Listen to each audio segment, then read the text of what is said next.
Louis Theroux has shared his regret at failing to expose Jimmy Savile during his sit-down chat with the notorious BBC star, who had dodged whispers about his private life for decades. 20 years on from when Louis met Savile show aired, Louis said he still wishes he had a time machine so that he could undergo the documentary differently, armed with all the information he has now. Despite his regret, Louis said he still maintains the interview is an incredibly important piece of work. Savile fooled the nation with his eccentric TV persona and endless fundraising. However, behind closed doors lay a deeply dark and sinister secret, as the disgraced DJ used his good deeds to hide in plain sight and got away with sexually abusing hundreds of victims for more than 50 years. It wasn't until after his death in 2011 that his sickening crimes came to light, and Savile was finally uncovered as a vile pedophile and rapist. While it's claimed that several high-profile people knew what was going on and never questioned Savile, one person to break the mold and ask him outright if he was a pedophile was documentary maker Louis, who has since shared his regrets about not exposing the disgraced star sooner. Back in 2020, Louis, 53, revisited some of his early work for an enlightening new series. Louis said at the time that he dedicated 6 chapters of his memoir to examining his interaction with Savile, which remains the biggest regret of his career. "I feel as though it was a lot to live through," he said. "I just had a front row seat at something that we all lived through in Britain. It was one of the reasons for writing the book, was to kind of talk about the impact of that story on me." However, speaking to the Mirror, the documentary maker said that he does not regret making the program and is proud that it holds up as a piece of journalism. "If you're asking, do I wish I'd made that program and been able to expose him? I mean, it's a bit like saying, do I wish I could turn cheese into chocolate? Do I wish I could fly? Do I wish I could go back in time and predict the outcome of the World Cup and make millions of pounds? Do I wish I could go back and expose Jimmy Savile as a sex offender? Yeah, of course. If I did that story with a time machine and went back again, I would be armed with so much more information. But I really think that, given what we knew then, it's a piece of work that holds up. I'm still proud of that program. I think that's a really solid piece of work, and I think of all the TV that was ever made about him while he was alive, that was easily the most revealing."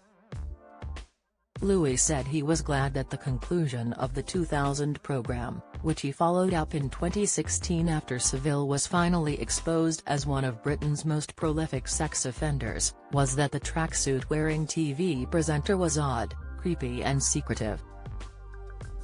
"It wasn't as though I went, you know what? He's a good bloke. Or, he's fine.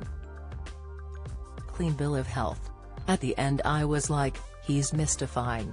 He is clearly incredibly tough in terms of his level of steely self-possession, and his sex life remains a complete enigma." He famously followed the Jim'll Fix It star for several months as part of his When Louis Met series in 2000. He interviewed the presenter, whom he had previously described as his childhood hero, at his homes in Leeds, Scarborough, and Glasgow.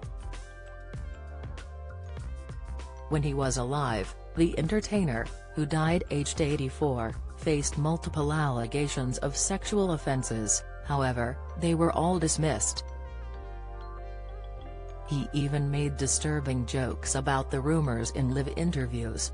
The chilling documentary even showed Louis asking Jimmy directly about the speculation around whether he was in fact a pedophile.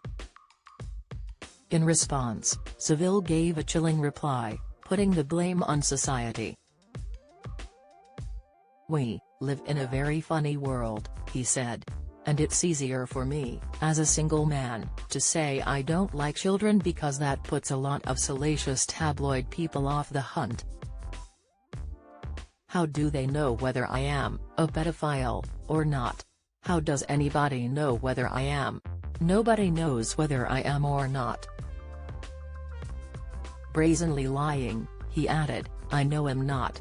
Immediately after his death, the BBC's Newsnight began an investigation into reports that he was a sexual abuser.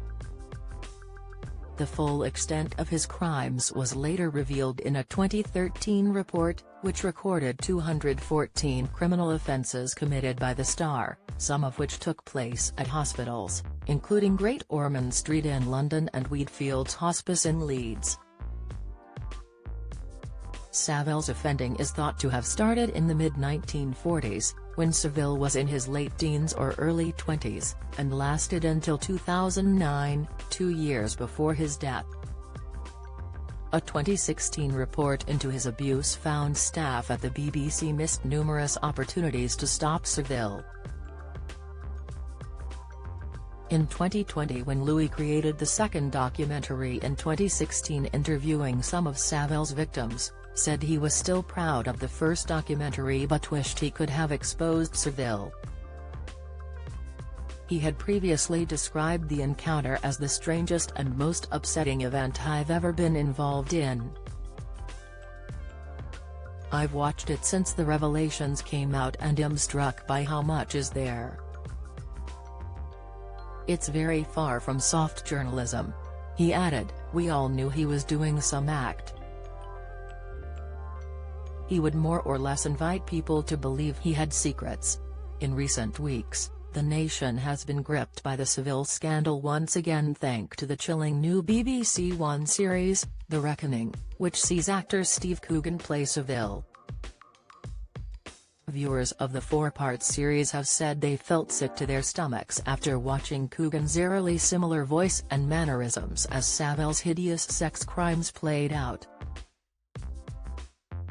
If you've been a victim of sexual assault, you can access help and resources via www.rapecrisis.org.uk or calling the National Telephone Helpline on 0808 802 9999. The Reckoning returns to BBC One on Monday at 9 p.m.